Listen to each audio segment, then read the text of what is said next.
And then they would have this like, they did this ritual with this like table of cheese where like all these Spartan warriors would stand around the table, and all the 13-year-olds who were ready to like transition into becoming true Spartans, you'd have to like try and get and pull a piece of cheese off this stone table.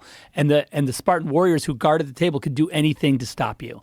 Oh, and it was just beating the crap out of these 13-year-olds.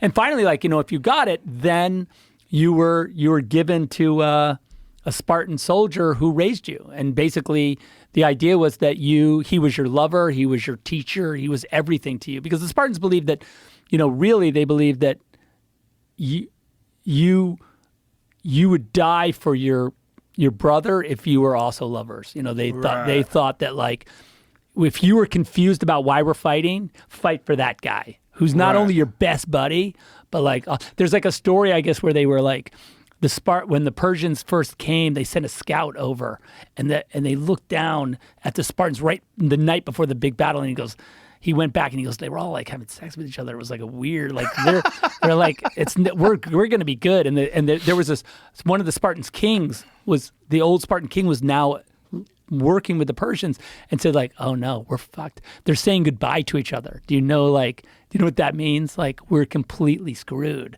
Like, they're going to, like, we're going to get murdered tomorrow, you know, like, and they were like, you're nuts. You don't know what you're talking about. Like, they're a bunch of softies. Like, let's go get them. What if that's the key to being the absolute greatest armor? You have to be gay. Yeah. You have to be gay. Well, there's precedent, so I don't know. There is precedent. Yeah. Right? So, yeah. Like, imagine if that was applied today. Yeah, it could be amazing.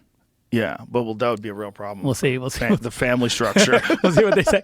Yeah. Well, by the way, in the end, the Spartans had a real problem because they couldn't. There's this really crazy thing, like where on their wedding night, they would have to shave the head of your bride and dress her like a man, and she would fight you because there was no.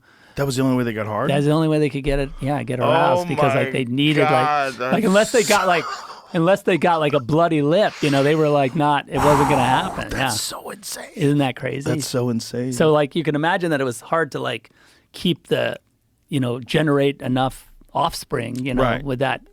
Like you had an awesome army. Right. They were fucking the best, but like you're as far as your procreation was going, it wasn't God, awesome. Imagine being a woman back then too. Well, they had to run the whole show because basically the guys were just training. So all the commerce and like the deals they were making to like, you know, okay, we're going to make a trade deal with this. That was all done by the women because like the guys were like, no, we got to fucking work out. It's kind of awesome in some ways. It's kind of awesome, but it's kind of crazy. And it's kind of crazy that it requires you to be gay to be the greatest army, because that's the one element.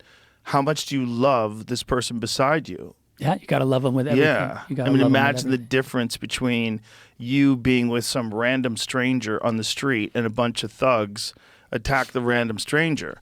How you would treat it versus if they attacked your wife. One. Yeah. Yeah. Do anything, you'd fight. It's different. It's totally different.